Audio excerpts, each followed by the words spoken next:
So we're here with Alan from Dread Sovereign. Hi, Alan. Hey, how are you going? All right? Yeah, great.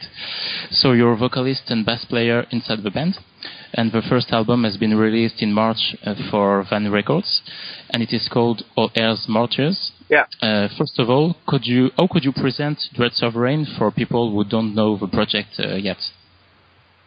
Yeah, well, I've been butchering the guitar for years, quietly on my own. Made a 7-inch Plagued, and then it was called Funeral Pyre and blah, blah, blah. Nothing really that interesting. And then after the last Primordial album, I had, me and the drummer had we weren't rehearsing very much. Mm-hmm. So we just decided to start rehearsing together. I was playing the guitar, and slowly but surely a few songs started to come together, and, we thought, maybe we should do this properly. Now is the right time to make this into a proper band.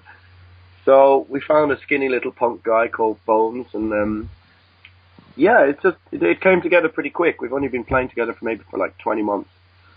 Mm-hmm. And, 90% of the songs are just sort of mine and the aesthetic and the lyrics, and it's sort of, it's not, I didn't really even give a fuck if it was particularly original or not. If it sounds like that, then, it's not intentional. It's just a nod to Sirathungal, Venom, Manila Road, Pentagram, St. Vitus, this kind of thing. Yeah. And it's just evil, old school kind of doom heavy metal,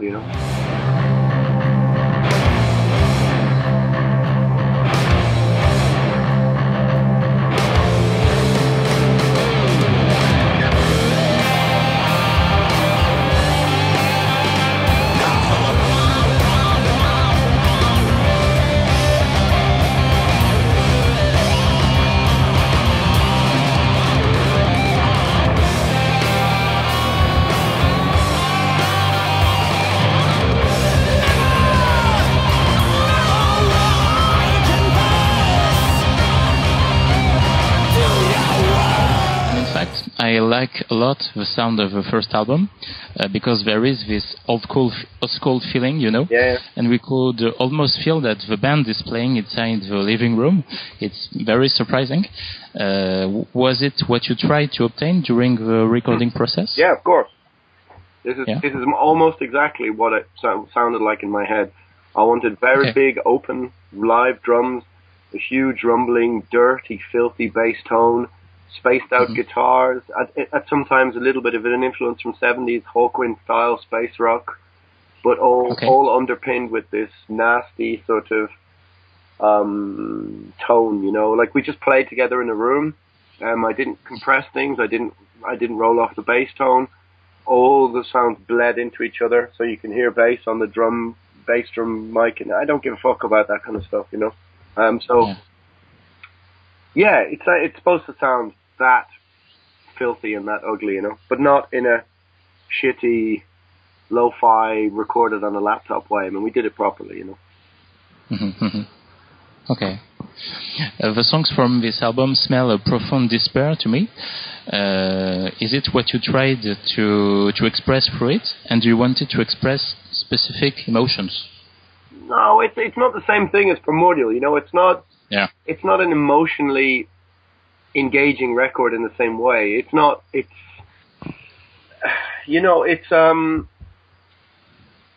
fantasy either, and it's not romance or whatever you want, romantic, fantastical lyrics. I mean, the lyrics are based, and the feeling I wanted was this very crude, almost like black horror kind of. Yeah. It's hard to describe. This very, very strange, spacey, filthy, dirty feel.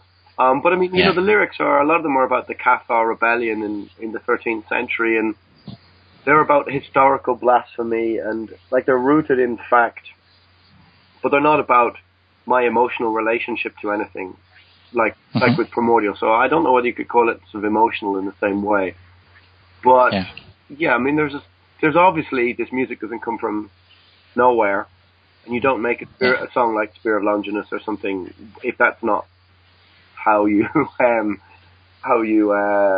look at the world in some way, you know. But no, it's not. It's not supposed to be taken in that context, you know. But hey, look, you can take it whatever way you want.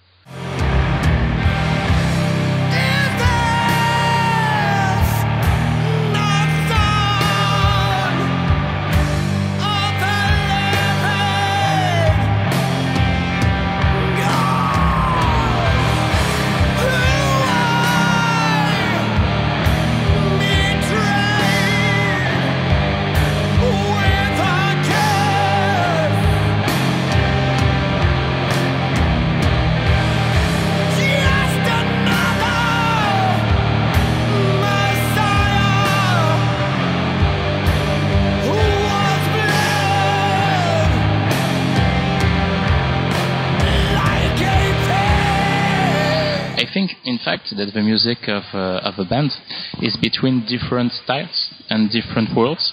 In one hand, I hear personally some traditional doom in the sound. In the other hand, a sort of melancholy that is, for me, close from doom death, and finally atmospheric climate. Is it something conscious to obtain something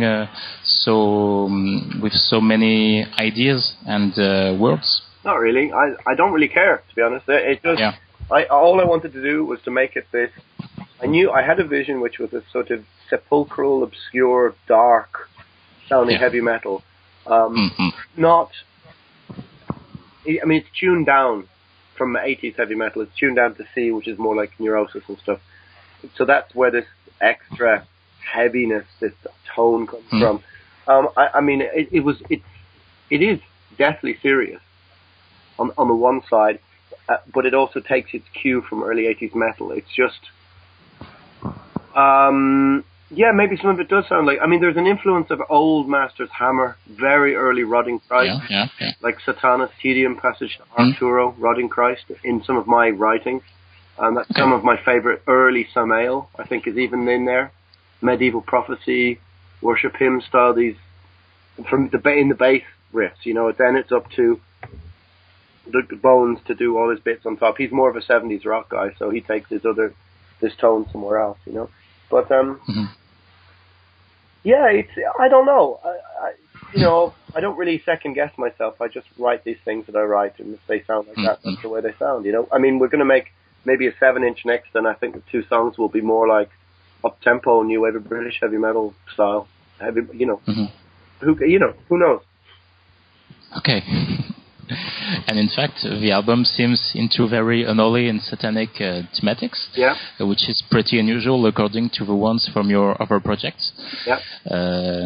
What does it mean to you? In other words, is it an anti-religious manifesto or just an aesthetic approach, or both of them, or it's both. Something else? It's both. The first thing it is that don't forget that I've written the lyrics for maybe 10 or 11 records. You have to find a new voice.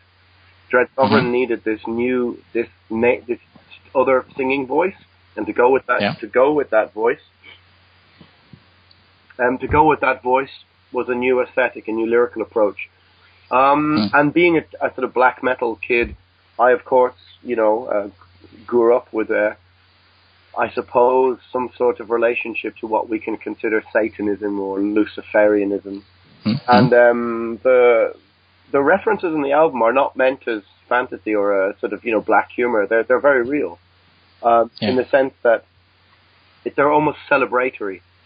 They celebrate the sort of the old heavy metal imagery, but not in an ironic way. Like when there's a Hail Satan, it's meant as a sort of rebellious statement.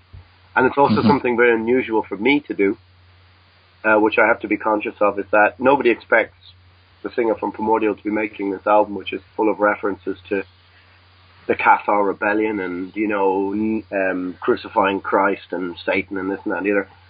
But what it does is it takes the figure of, let's say, the figure of Lucifer as a mythological, the mythological figure of Lucifer as recognizing what he stands for as the rebellious side of man, the rebel spirit, the adversary, the antagonist.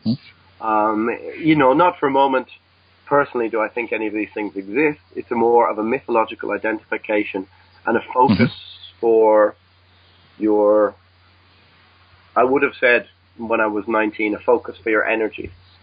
But these days, it's just an identification with the rebel sort of spirit, which I think should run through the best heavy metal. This recklessness, this sort of devil may care attitude. So it's a record made with a really massive sympathy for the devil, you know. And also that's something new for me. That's a different thing for me. People don't expect it. So I need a new voice. So yeah, it's this. But if you look at the lyrics, you'll find it's not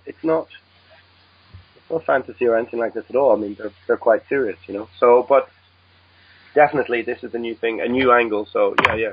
When you hear a Hail Satan, it's meant in a celebration of the rebel spirit and a celebration of proper heavy metal. Both of those things together.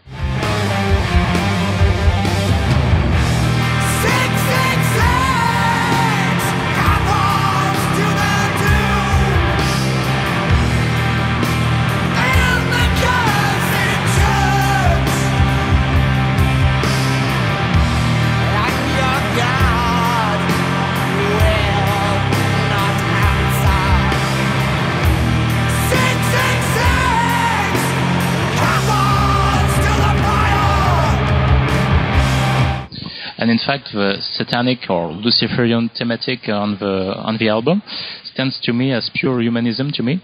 And there is a sentence that I like a lot, which is in fact the title of one song of the album, and also the title from your first EP, "Pray to the Devil in Man." And I think this sentence sums up in a way what is Threats of Rain. Do you agree with that? Yeah, the sentence is sort of a contradiction in one way, because you're using the imagery of praying, which is associated with praying to a god or something like this, which of course I will tell you doesn't exist. So essentially, yeah, pray. It could have said pray to the animal in man, whatever. You know, you recognize that the archetypes of the devil are the character of man, and it's also quite a striking contradiction in terms, quite a striking sentence. But yeah, you can have that one if you want. Pray to the devil in man, yeah.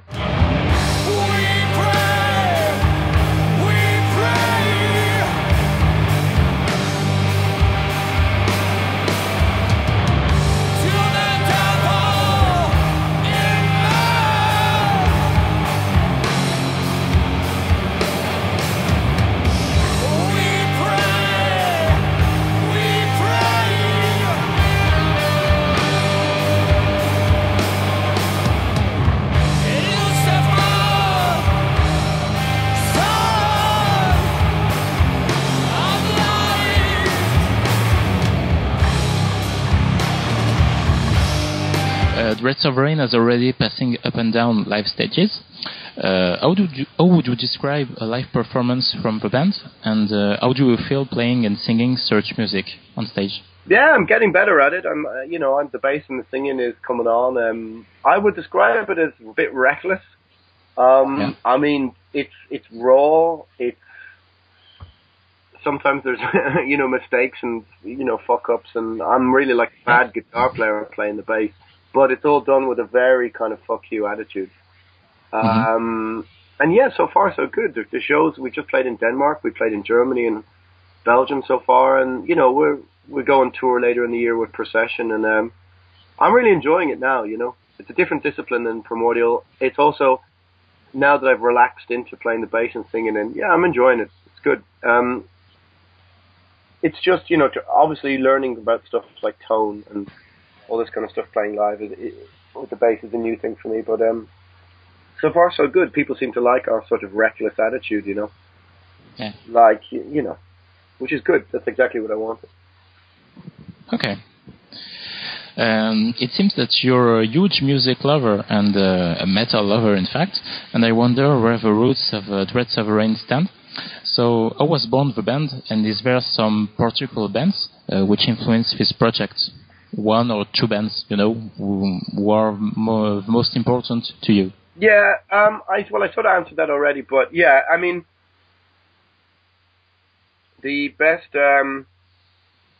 yeah. Sirathungal is the best one. Yeah, okay. Sirathungal and Venom really is the main things for me. They're the main two, a sort of Seven Gates of Hell style Venom Rumble with sort of King of the Dead style Sirathungal. They're the main things, the main two things I ran with, Sirathungal being probably ultimately the biggest influence on my sort of writing style, whatever that may be, As we know, this project is very personal and comes really from your guts. Is it excessive to say that it is like a canvas of your own identity? What do you think about that? Well, music always is like that, Yeah. Yeah, it's like an alter ego to Primordial. Primordial is what it is, and it's like an institution in my life. I've been in it since I'm 16 years old, It's to be judged differently than something like Dread Sovereign. Dread Sovereign is a band in its own right, and obviously because I'm in Primordial, the people will come to it with certain assumptions, certain things like this. But everything that you create is is a snapshot of somewhere where you are at that moment in your life. If you've truly placed some sort of emotion, some sort of willpower, some part of yourself into it,